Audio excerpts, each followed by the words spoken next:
എല്ലാവർക്കും ഒരു ജോർ ബാർ എപ്പിസോഡിലേക്ക് വീണ്ടും സ്വാഗതം. വെൽക്കം ടു ജോബർ സ്റ്റോറീസ്. അപ്പൊ ഇന്ന് നമ്മുടെ ഗോവയിലെ ലാസ്റ്റ് ഡേ ആണ്. നമ്മള് തിരിച്ചു പോവാൻ പോവാണ്. അപ്പൊ പോകുന്നതിന് മുമ്പ് ഗോവയില് വരുന്ന എല്ലാവരും കണ്ടിരിക്കേണ്ട ഒരു സ്ഥലമുണ്ട്, ഓൾഡ് ഗോവ. എല്ലാവരും കാണുന്നതാണ്. എല്ലാവരും വരുന്നവരൊക്കെ places to visit in Goa എന്നടിക്കുമ്പോ ആദ്യം വരുന്ന ഓപ്ഷൻസ് ആണ് ഈ ഓൾഡ് ഗോവ എന്ന് പറയുന്നത്. അപ്പൊ ഓൾഡ് ഗോവ എന്ന് പറഞ്ഞു കഴിഞ്ഞാൽ ഒരുപാട് ചർച്ചുകളുള്ള സ്ഥലമാണ്. അപ്പൊ ഓൾഡ് ഗോവയില് ബെസിലിക്ക ഓഫ് ബോം ജീസസ് എന്ന് പറയുന്ന ഒരു ഫേമസ് ചർച്ച് ഉണ്ട്. അവിടെ ഫേമസ് എന്തുകൊണ്ടാന്ന് വെച്ച് കഴിഞ്ഞാല് സെന്റ് ഫ്രാൻസിസ് സേവിയറിന്റെ മോർട്ടൽ റിമെയിൻസ് അവിടെ ഉണ്ട്. പ്രത്യേകിച്ച് പ്രിസർവേറ്റീവ്സ് ഒന്നും ഇല്ലാതെ തന്നെ ആ ശരീരം അങ്ങനെ നിൽക്കുന്നതാണ് പോലും എത്രയോ കൊല്ലങ്ങളായിട്ട്. ഞാൻ ഗൂഗിൾ ചെയ്യട്ടെ, ഒരു മിനിറ്റ് ഇപ്പൊ പറഞ്ഞുതരാം. Mortal remains of Saint Francis Xavier ഉണ്ട് അവിടെ. അത് എപ്പോഴാന്ന് നോക്കട്ടെ. കാണുന്നുണ്ടോ? ഇത് ഇങ്ങനെയാണ് അത് ഉണ്ടാവുക മോളില്. അതിന്റെ പിക്ചർ വേണമെന്നുണ്ടെങ്കിൽ സൈഡിൽ കാണിക്കാം. അവിടെ ഫോട്ടോ വീഡിയോ എടുക്കാൻ സമ്മതിക്കോന്ന് അറിയില്ല. സമ്മതിക്കില്ല എന്നാണ് എനിക്ക് തോന്നുന്നത്. അപ്പൊ ഞാൻ ഫുൾ ഇംഗ്ലീഷ് ആണല്ലോ. സെന്റ് ഫ്രാൻസിസ് സേവിയർ 1552 മരിച്ചതാണ്. 1552 മരിച്ച ആളുടെ ഇത് എന്താ മോർട്ടൽ റിമെയിൻസ് ഇപ്പൊ അവിടെ ഉണ്ട്. ഓക്കെ. പിന്നെ ഈ ഓൾഡ് ഗോവയിലുണ്ടല്ലോ കുറേ ചർച്ചസ് ഉണ്ട്, അതുപോലെ തന്നെ അമ്പലങ്ങളും ഉണ്ട്. അമ്പലങ്ങൾ എന്ന് പറഞ്ഞു കഴിഞ്ഞാൽ ഇപ്പം ലതാ മങ്കേഷ്കറിന്റെ ഫാമിലി ടെമ്പിൾ, അതാണ് ഏറ്റവും കൂടുതൽ ഫേമസ് ആയിട്ടുള്ളത്. മങ്കേഷി ടെമ്പിൾ അവിടെ ടൂറിസ്റ്റുകളൊക്കെ പോകുന്ന സ്ഥലം കൂടിയാണ് അത്. ഇപ്പൊ നമ്മൾ അവിടെ കേറുന്നില്ല. അത് ഒന്നാമത് സമയമല്ല. പിന്നെ ഓൾഡ് ഗോവയിൽ നിന്ന് ഒരു 5 കിലോമീറ്റർ അത് പോകണം മങ്കേഷി ടെമ്പിളിലേക്ക്. അപ്പൊ അങ്ങനെ വരുന്ന ഒരുപാട് ആൾക്കാരുണ്ട്. അതായത് ഈ ഒരു നമ്മുടെയൊക്കെ മനസ്സിൽ ഗോവ എന്ന് പറഞ്ഞു കഴിഞ്ഞാല് ബീച്ച് മാത്രമാണ്, ബീച്ച് സൈഡ് മാത്രമാണ്. അവിടെ അതേപോലെ തന്നെ അമ്പലങ്ങളുണ്ട്. ഈവൻ സുജിത് ഭക്തന്റെ ഫാമിലി ടെമ്പിൾ എങ്ങാനും ഗോവയിലുണ്ട്. കാരണം ഒരു വീഡിയോയിൽ കണ്ടിട്ടുണ്ടായിരുന്നു. ഗോവയിലുണ്ട്. അത് ഒരുപാട് കൊങ്ങിണി റിലേറ്റഡ് ടെമ്പിൾസ് ഉണ്ട് ഗോവയില്. അതായത് അവരെ നാട്ടിലേക്ക് റീലൊക്കേറ്റ് ചെയ്ത് ഒരുപാട് ആൾക്കാരുടെ ഫാമിലി ടെമ്പിൾ ഒക്കെ ഗോവയിലുണ്ട്. അതെ. പിന്നെ അപ്പൊ അത്രേ ഉള്ളൂ. ഇനി ഓൾഡ് ഗോവയിലെ വിശേഷങ്ങളെ എത്രത്തോളം കവർ ചെയ്യാൻ പറ്റുന്ന അറിയില്ല, പക്ഷെ നമ്മൾ മാക്സിമം കവർ ചെയ്യാം തോന്നുന്നു. ചർച്ചിൽ വീഡിയോ എടുക്കാൻ അപ്പൊ ഉള്ള പോലെയൊക്കെ എടുക്കാം. അത്രേ ഉള്ളൂ.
ഈ ടോംബ് പോലെ മറ്റേ സൈഡിലും ഒരു ടോംബ് ഉണ്ടായിരുന്നു, ഈ സൈഡിലെ ടോംബ് പോലെ.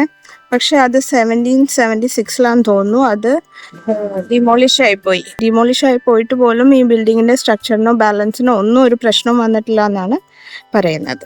ഈ ചർച്ചിനെ കുറിച്ച് കൂടുതൽ അറിയണമെങ്കിൽ ഇതൊന്ന് പോസ് ചെയ്ത് വായിച്ചാൽ മതി കേട്ടോ.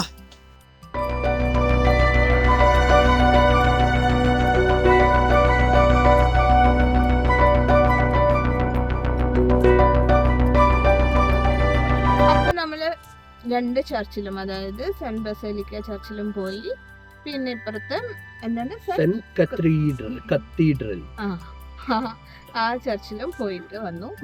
പിന്നെ എന്താന്ന് വെച്ച് കഴിഞ്ഞാല് അവള് പറഞ്ഞ പോലെ തന്നെ പിന്നെ എന്താന്ന് വെച്ച് കഴിഞ്ഞാല് ഈ സെന്റ് ബസലിക്ക ചർച്ചില് സെന്റ് ഫ്രാൻസിസ് സേവിയറിന്റെ ഇമ്മോർട്ടൽസ് ഉണ്ട്. അത് കേറുമ്പോ തന്നെ കേറിയിട്ട് പോയിട്ട് റൈറ്റ് സൈഡില് മുകളിലാണ് ഉണ്ടാവുക. നമ്മൾ അവിടെ ചോദിച്ചപ്പോ പറഞ്ഞു ഓരോ 10 വർഷം കൂടുമ്പോ 45 ദിവസം അത് താഴെ വെക്കും, ആൾക്കാർക്ക് കാണാൻ വേണ്ടിയിട്ട് വെക്കും. ടൈമിംഗ് ഒക്കെ ഉണ്ടാവും എന്ന് പറഞ്ഞു. എന്നിട്ട് 2014 ലാസ്റ്റ് വെച്ചത്.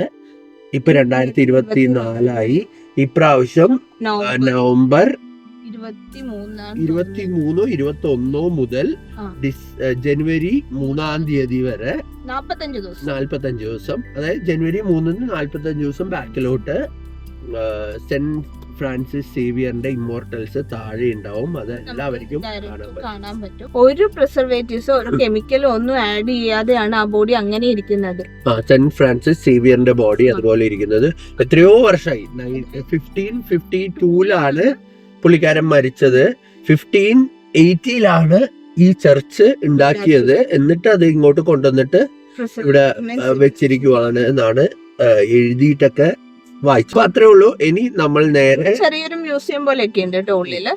ആർട്ട് ഗാലറി, ഈ ചർച്ചിലെ ആർട്ട് ഗാലറിയും അപ്പുറം മ്യൂസിയം ആണുള്ളത്. അതായത് ബസലിക്ക ചർച്ചില് ആർട്ട് ഗാലറി ആണുള്ളത്, കത്തീഡ്രൽ ചർച്ചില് മ്യൂസിയം ആണുള്ളത്. എല്ലാം ആർക്കിയോളജിക്കൽ സർവേ ഓഫ് ഇന്ത്യയുടെ കീഴിലാണ് ഇപ്പോൾ ഉള്ളത്. പിന്നെ ഇനി നമ്മൾ നേരെ പനാജിയിലോട്ട് പോവാണ്. അവിടെ ഒരു ഫ്രഞ്ച് കോളനി ഉണ്ട്, ഫോട്ടോ ഷൂട്ട് പോയിന്റ് എന്നാണ് പറയാ. നമ്മളൊന്ന് പോയി നോക്കട്ടെ എങ്ങനെയുണ്ട്. സൗകര്യം ഉണ്ടെങ്കിൽ നമ്മൾ ഇറങ്ങും, അല്ലെങ്കിൽ അങ്ങനെ ഒരു പ്ലേസ് ഉണ്ട് എല്ലാവരും അറിഞ്ഞു വെച്ചോ, നമുക്ക് പോയി ഫോട്ടോസ് ഒക്കെ എടുക്കാം. ഈ ബൈക്കൊക്കെ എടുക്കുന്നവർക്ക് സുഖമായിട്ട് പോയി ഫോട്ടോ ഒക്കെ എടുക്കാം. എനിക്ക് കുറെ പോസിബിൾ ഒക്കെ പറഞ്ഞു ഇങ്ങനെ കൃഷ്ണൻ നിൽക്കുന്ന പോലൊക്കെ നിൽക്കാൻ. അപ്പൊ അവിടെ പോയിട്ട് പോസൊക്കെ ചെയ്തിട്ടിടാം കേട്ടാ. അപ്പൊ ഞങ്ങൾ അങ്ങോട്ട് ചലിക്കുന്നു. Tata bye bye.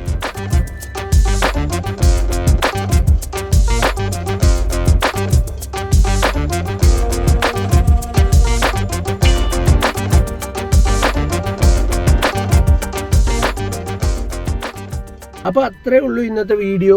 ഞങ്ങള് ഒരു അബദ്ധം പറ്റിയ അബദ്ധമാണോന്നറിയില്ല.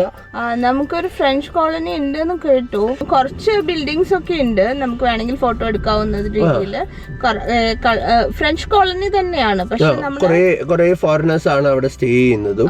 പക്ഷെ എന്താ പറയാ, കറക്റ്റ് ഒരു ഫോട്ടോഗ്രാഫിക്ക് വേണ്ടിയിട്ടുള്ള നമ്മുടെ ഫോർട്ട് കൊച്ചിയിലെ സ്ഥലം പോലെയാണോ എന്ന് ചോദിച്ചു കഴിഞ്ഞാൽ അല്ല. അതുപോലത്തെ സ്ഥലം ഇവിടെ ഉണ്ടോ എന്ന് ചോദിച്ചു കഴിഞ്ഞാലും ഞങ്ങൾക്ക് അറിഞ്ഞൂടാ. ഒരു എക്കോ സ്പോട്ടിനെ നോക്കി നിൽക്കുക നല്ല തട്ട് കിട്ടി. അപ്പൊ അത്രേ ഉള്ളൂ. ഞാൻ നോക്കിയത് വേറൊന്നും അല്ല, തൊട്ട് മുമ്പിൽ ഒരു എക്കോ സ്പോട്ട് ഒരു വടിക്കിട്ട് തട്ടിയായിരുന്നു, അത് നോക്കിയത്. അപ്പൊ അത്രേ ഉള്ളൂ ഇന്നത്തെ വീഡിയോ. ഫോട്ടോഗ്രാഫിക്ക് നിങ്ങൾക്ക് ഒരു ഫ്രഞ്ച് കോളനി വേണമെന്നുണ്ടെന്നുണ്ടെങ്കിൽ ഗൂഗിൾ ചെയ്തിട്ട് അതിന്റെ ഫോട്ടോസ് ഒക്കെ നോക്കിയിട്ട് വരണം. ഞങ്ങൾ ഗൂഗിൾ ചെയ്തിട്ട് കണ്ട ഫോട്ടോ ഇല്ല സ്ഥലത്തേക്ക് തന്നെയാണ് വന്നത്. പക്ഷെ ഇവിടെ അങ്ങനെ വലിയൊരു ഫോട്ടോജനിക് പ്ലേസസ് ഒന്നും കാണുന്നില്ല. പക്ഷെ നമ്മളെപ്പോലെ തന്നെ അങ്ങോട്ടൊക്കെ നടന്നു കഴിഞ്ഞു കഴിഞ്ഞാൽ പിന്നെ എന്താന്ന് വെച്ച് കഴിഞ്ഞാൽ സന്ധ്യയായി, ഞങ്ങൾക്ക് തിരിച്ച് കൊല്ലൂര് വരെ എത്താനുണ്ട്. അതെ, പിന്നെ അതുകൊണ്ട് ഓവർ അങ്ങോട്ട് എക്സ്പ്ലോർ ചെയ്യാനും പറ്റില്ല. പക്ഷെ കുറെ പേര് ഗൂഗിളൊക്കെ ചെയ്തിട്ട് ഇങ്ങോട്ട് വരുന്നുണ്ട്, കുറെ കപ്പിൾസ് ഒക്കെ വരുന്നുണ്ട്. പിന്നെ അത്രയും നടക്കാൻ നിവർത്തിയില്ലാത്തതുകൊണ്ട് സമയമില്ലാത്തതുകൊണ്ട് ഞങ്ങൾ തിരിച്ചു പോകുന്നു. അപ്പൊ അത്രേ ഉള്ളൂ ഇന്നത്തെ വീഡിയോ. എല്ലാവർക്കും ഇഷ്ടമായി എന്ന് വിചാരിക്കുന്നു. ഇഷ്ടമാണെങ്കിൽ നിങ്ങൾ നമ്മുടെ ചാനൽ ലൈക്ക് ചെയ്യണം, ഷെയർ ചെയ്യണം, സബ്സ്ക്രൈബ് ചെയ്യണം. അപ്പൊ പുതിയൊരു ജോറ് വേറെ എപ്പിസോഡുമായിട്ട് വീണ്ടും വരാം. അതുവരെ ബൈ.